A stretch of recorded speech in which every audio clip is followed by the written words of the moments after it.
everyone, I'm Dr. Stephanie and I'm a physical therapist. And today we're going to go through a quick 10-minute routine that works on hip mobility. This is especially for you if you're having any knee pain or if you've had knee pain in the past and you want to prevent the knee pain. Working on your hip mobility is really important because if your hips can move, that puts less stress on your knees, and so you won't have knee pain or injuries, or you'll be less likely to have knee pain and injuries. Okay, so for this routine, I am going to use a yoga block, and if you don't have one of these, then you can use a book or something similar. I'm going to use a ball, and I'm going to use a band, just a loop band like this. Okay, so we're going to start, and we're going to use this block.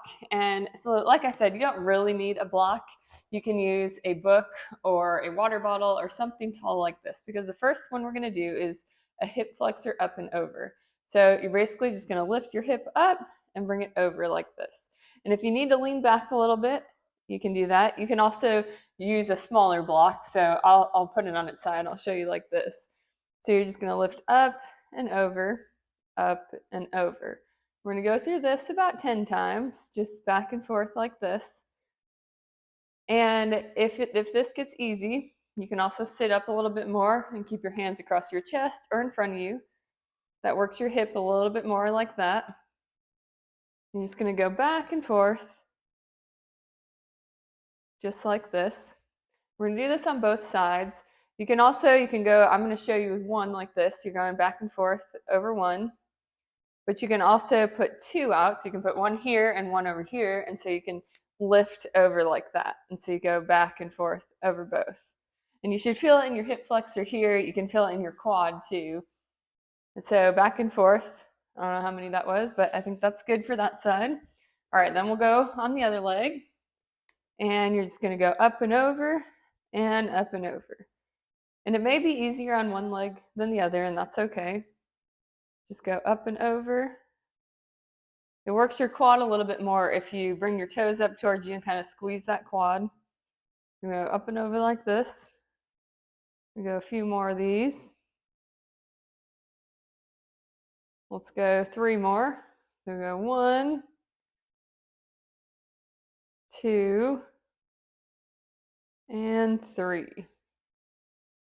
Okay, that's all we need that block for. So if you don't have a block, that's really okay.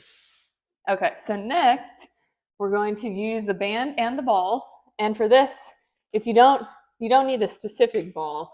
And if you don't have a ball, you can roll up a towel or you can use a block like that we had. So you're gonna lay on your back and bring your knees up like this. And you're just gonna rotate your feet out to the side. The ball is really to keep your knees and your hips from moving. So you wanna really work on the hip internal rotation is what we're working. So your hips are moving, but you don't want too much movement. You really want to focus on that hip internal rotation. And you'll feel it in your hips when you do this. If this is hard like this, you can also lay on your stomach and do the same thing. For that, you don't need a ball between your knees.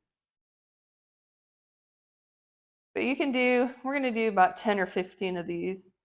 Just nice and slow, in and out. And you can do more too, or less. If this is hard, then you can stop early. But we really want to work on that hip internal rotation. And really slow on the way in. So slow out, but really slow on the way in. You don't want that band to pull you together.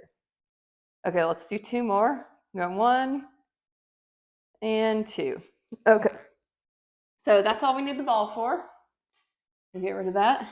Okay, then we're going to do another one with the band. Put it around your feet like this. And I'm going to show you 2 ways to do this. We're going to start, you want to keep a little bit of tension in the band here because you don't want it to roll. So you're going to just bring your knee up like this and then the other knee up like that. And this will really work on your hip flexors. So use a resistance band that is challenging for you, but not too difficult. So you want it to be working, but you don't want to be so hard it's either causing pain or it's difficult to get through. Okay, so we're going to do some of these. Now, if that gets easy or is too easy, you can start with your feet up here and you can alternate like this. This is the harder way to do it. So this is kind of a progression from the other one. We'll do a couple more here. This one's definitely harder. This kind of works your core as well.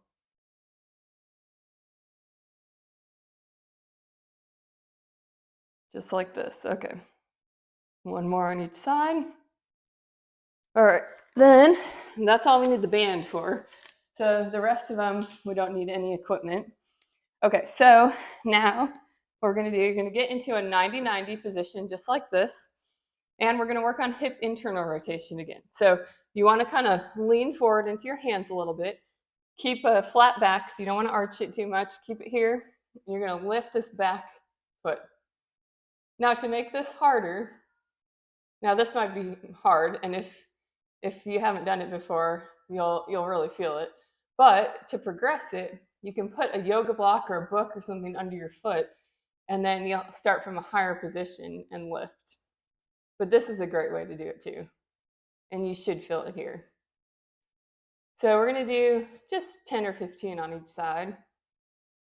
And if you need to lean forward a little bit more to get your foot to lift up, that's okay too. None of these should cause pain.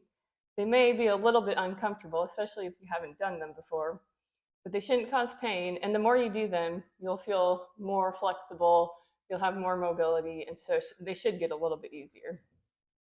Okay, so we're gonna go 2 more, 1 and 2. And then we're just gonna rotate over to the other side and do the same thing on the other leg.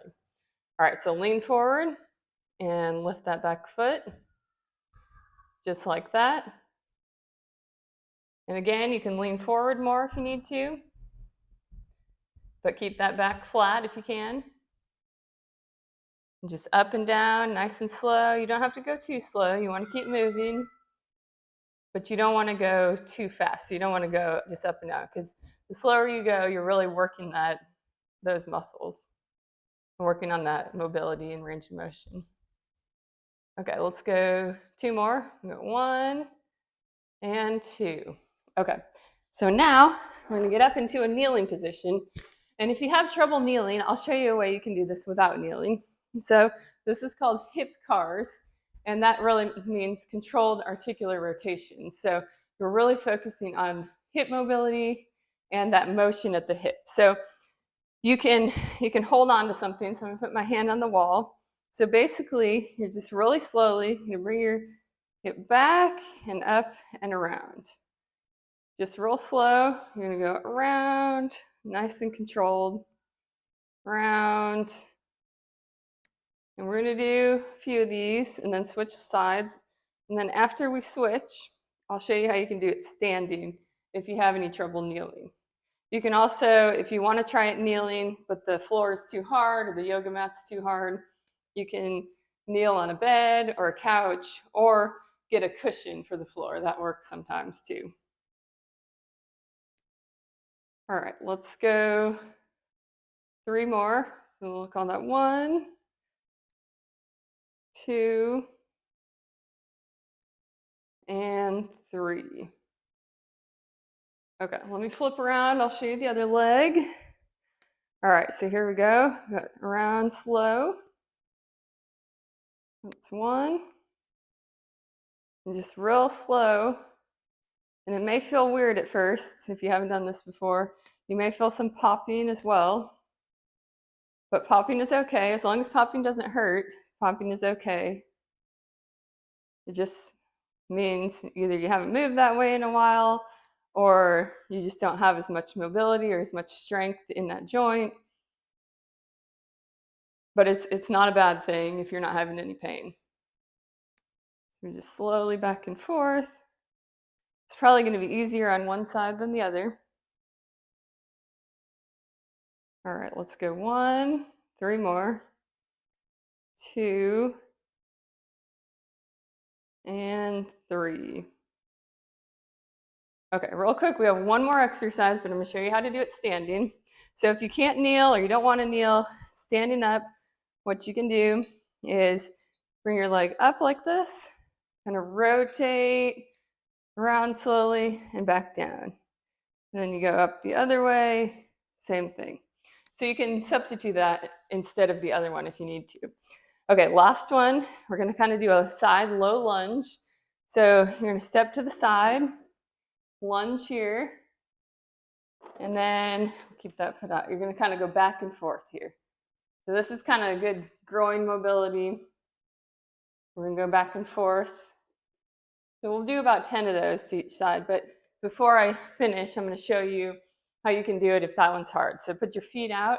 You're just going to do kind of a side lunge. So if you can't go all the way down, just kind of work on just lunging to the side like this, just small range of motion. And then as you get better, as your hips feel better, your knees feel better, you kind of go in that deep side to side lunge like this. So you should feel this kind of in your adductors, in your groin area. It'll really kind of stretch that out. And that's an area we kind of miss a lot. That can contribute to knee, if that area is tight, it can contribute to knee pain, to hip pain, to back pain, even to pelvic floor pain. So just go back and forth here. And you can keep your hands on the floor if you need to, or you can do it like this. Kind of the goal is eventually to not have to touch the floor. We'll just go back and forth a few more times. Like this.